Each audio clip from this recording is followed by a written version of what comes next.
What's up, everybody? Welcome back to another episode of Gunfish TV. As you can see, we're sitting on the golf cart right now, and the reason we're sitting on the golf cart is because we're going to get right and ride back to the river, because yesterday we had so much rain.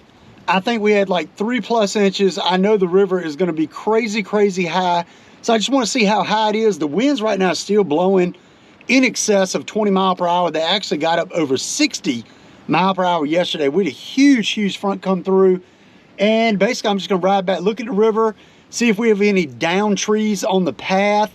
And then we're going to come back and we're going to hop in the boat and we're going to talk about some baits that I throw this time of year and the baits that I rely on to catch fish in cold weather. So the next couple of days is supposed to be super cold. Next week, it's supposed to be down in the 40s, like highs of some days are in the 30s. So we're going to ride back to the river. We're going to take a peek at it. I'm going to show y'all how high it is. I have not seen it, so I know it's going to be super high if we can even get to it, because the swamp is probably full of water as well. But we're going to ride back and let's see how it looks.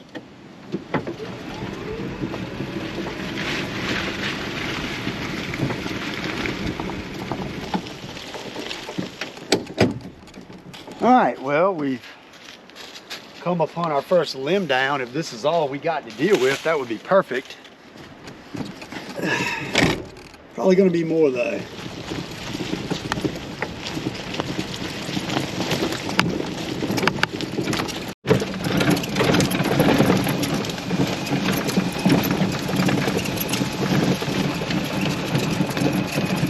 See if there's any turkeys or anything in the field. Nope. Nothing right now.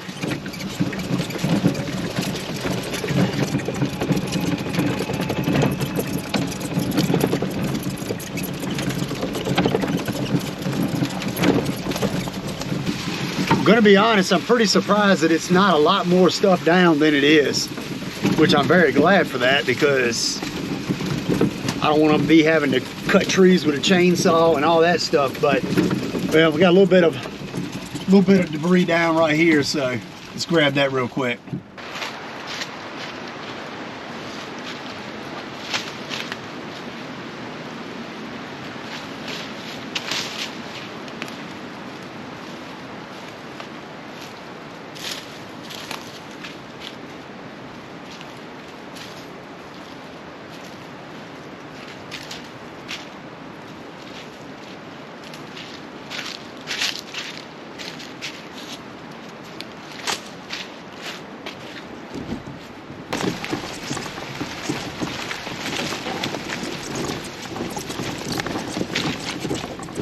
How smart this is.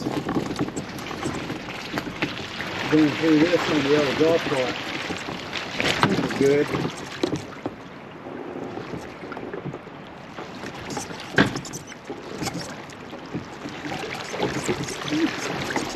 A little deep.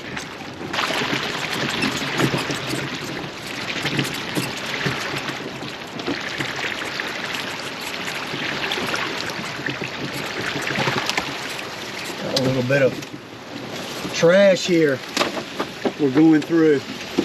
Oh, we got a stick hung up in the front.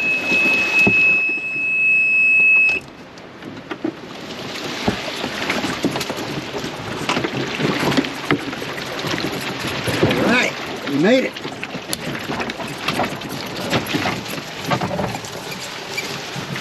One of our tree stands right there, 2-man, that's a good spot. My 13 pointer I actually killed right in here, probably, I don't know, maybe 100 yards in.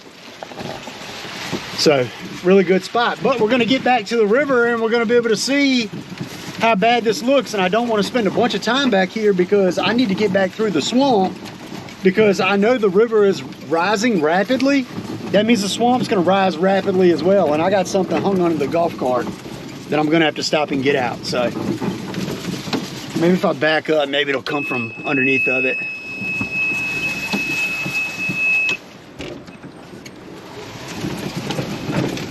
Not sure. We're right here at the river though, so let's take a peek.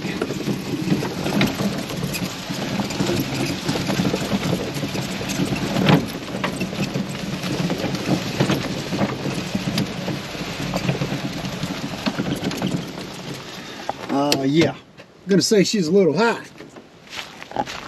See what we got here. Yep, so we have steps here. As you can see, that is the top step, and I think it's 17 steps total.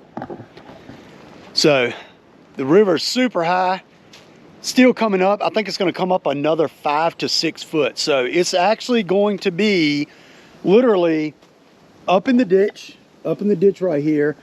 And it's gonna be probably up all the way over the bank, and over where we are right now is probably gonna be completely underwater. So, not gonna be fishing the river for a little while. I know y'all are missing the river video some, and honestly, I'm missing fishing the river. But when the river gets raging like this, and it's completely blown out. It's unfishable. So, I don't know. So we're gonna head back to the house, and I'm gonna fish a lake tomorrow. And we're gonna talk a little bit about the baits that I'm gonna have tied on to catch some fish tomorrow. And hopefully we can catch them. I don't know, because as you can see, the river is completely out of the question. So let's get back through the swamp really quick. The golf cart should be able to navigate back through. I sure hope so. But anyway, let's get back home and let's talk about some fishing baits. All right, everybody. So we are here in the boat. Finally, it's much later than when I was riding the golf cart earlier, and that's because the wind was blowing so hard that I just absolutely could not film because the wind was just blowing way, way too hard. So we're finally out here. We are going to talk about these baits that I use this time of year, whether I'm on a pond, a lake, a river, no matter where I go. I always have these baits tied on the deck of my boat because they are time-tested, proven producers in the wintertime. So I'm just going to go over the baits basically that are on the deck that I use. And what I want you to do right now before I even get into it, I want you to tell me, comment down below, what is your favorite winter bait? What bait do you have the most success on year in and year out during the wintertime, during the coldest part of the year? I want to know, before I get into it, I want to know what is your favorite. So we're going to go ahead and jump right into it. And I'm going to break out the most time-tested lure there is for wintertime fishing. And that is the good old jig. This right here is a 3/8 ounce Strike King finesse jig. Has a rage tail scound bug trailer on it. And this is in the blue crawl color. So this is a green pumpkin variation. Now, a lot of people like to throw black and blue in the winter, and I like to throw it as well. Some people like throwing really, really big jigs, you know, 1/2 ounce, 3/4 ounce football jigs. I'm more of a, believe it or not, as much as I'm a power fisherman, I'm a little bit more of a finesse guy when it comes to my jigs. I like that smaller profile. I really think it helps get more bites when you're dealing with those water temperatures in the 40s, you know, those mid 40s and below, down into the upper 30s like we get here sometimes. That smaller jig, that smaller profile really, really gets a bunch of bites. So that would be my number one lure that I always have on the deck of the boat in the winter. I would say my number 2 lure is right here, and glad it didn't get tangled up, but that is the good old jerk bait. This right here is a Strike King KVD jerk bait in the strobe shad. I don't know if y'all can see, the finish is absolutely beat up on this one from where I've caught so many fish on it. This jerk bait is several years old, but this, like I said, is the deep version. Now, you don't always have to use the deep version. It depends on where the fish are set up in the water column. But when the water gets super cold, I really, really like that deep version of a jerk bait. Throw it out, give it that jerk, jerk pause, you know, try different retrieve variations, different amounts of time that you let it sit there suspended in the water column.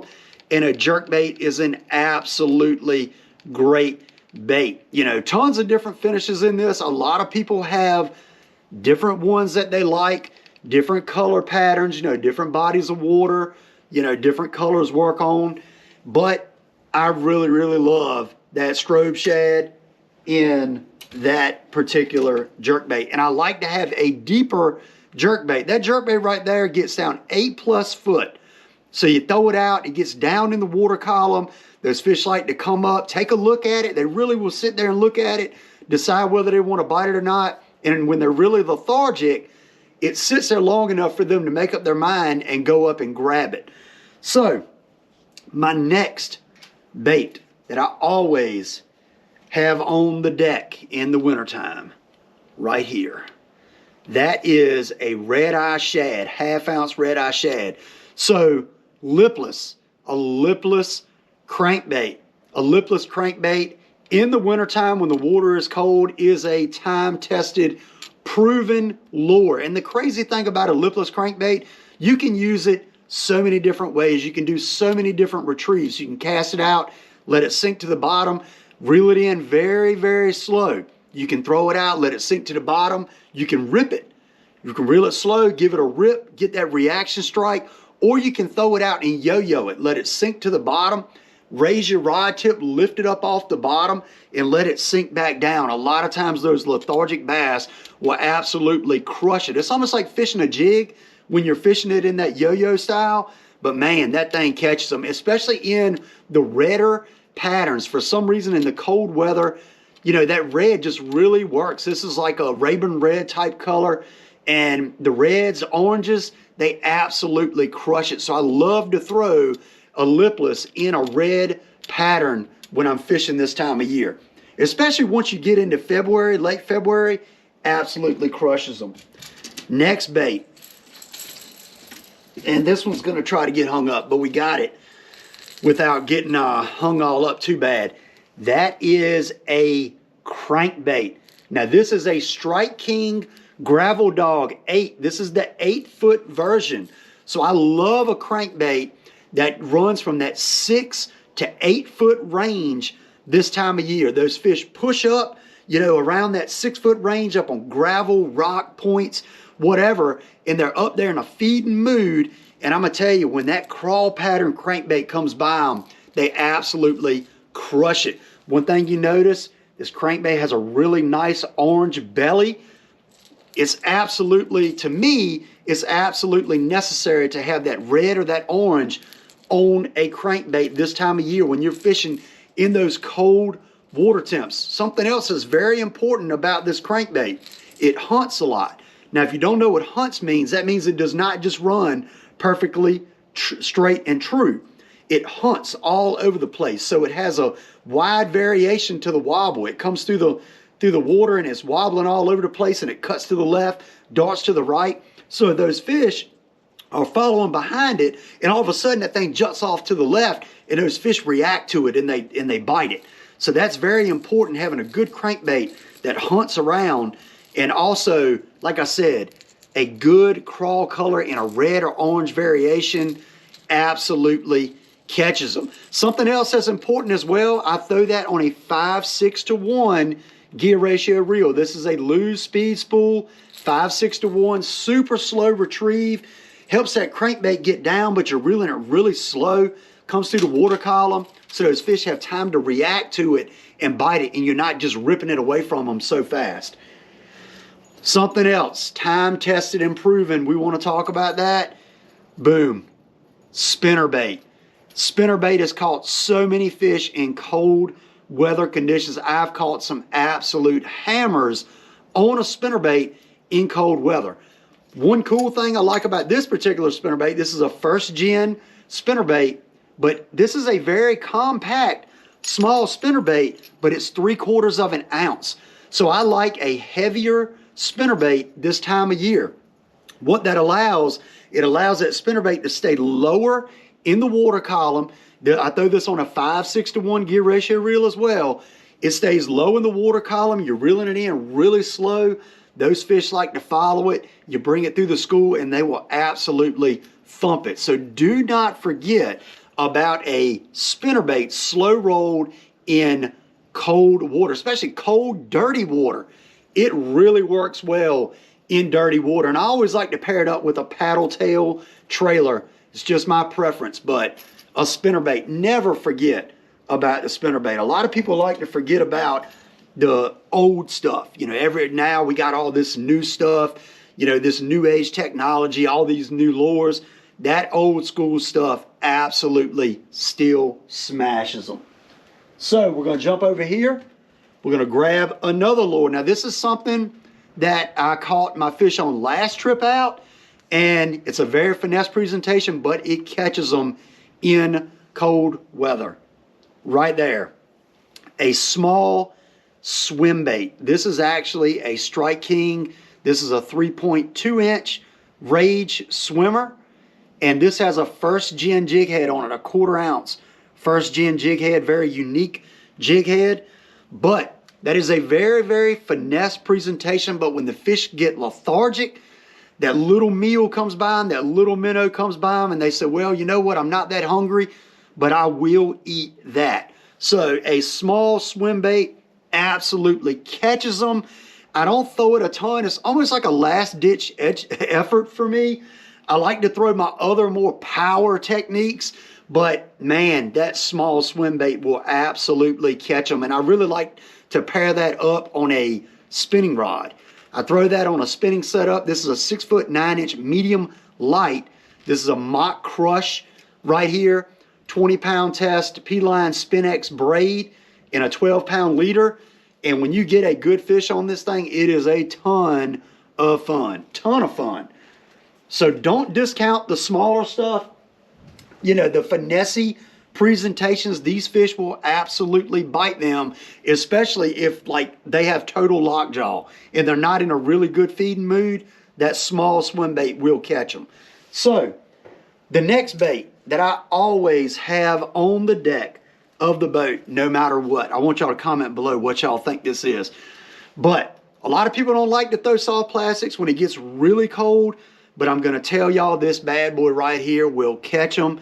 And it's always on the deck of my boat year round. That is a Strike King Rage Bug. Texas rig, Strike King Rage Bug.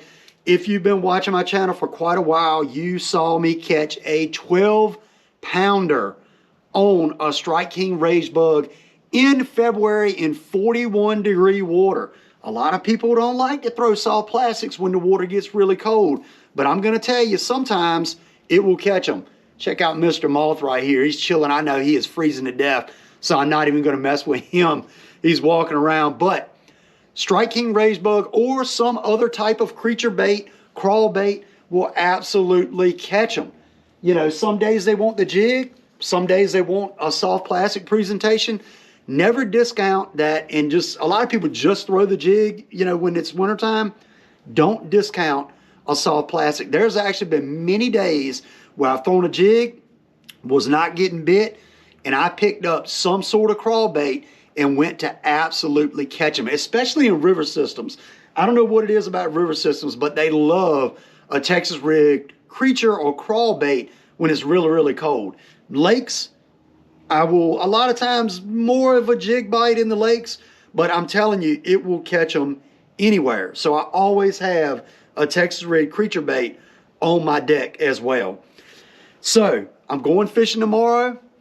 This is what I have on the deck of my boat. I will also throw in a couple honorable mentions here, and that is an underspin with a small swim bait. That is an umbrella rig, and that is also a blade bait. Those three baits, I will break them out at any time when it's cold, because all three of those will absolutely catch them. I don't have any on the deck right now, but they might end up on the deck by tomorrow afternoon if I'm not catching them. So those are three baits that I also definitely throw in the wintertime. So if I missed any, or if you have a particular bait that you catch them on really, really good in the winter on your body of water, be sure to comment that and let me know, because it might be something that I want to try out. So it is freezing out here. I'm going to go ahead and get in the house. I really appreciate y'all watching. Go check out my other videos where I'm slaying some bass or other fish. And I'll see you next time on Gunfish TV.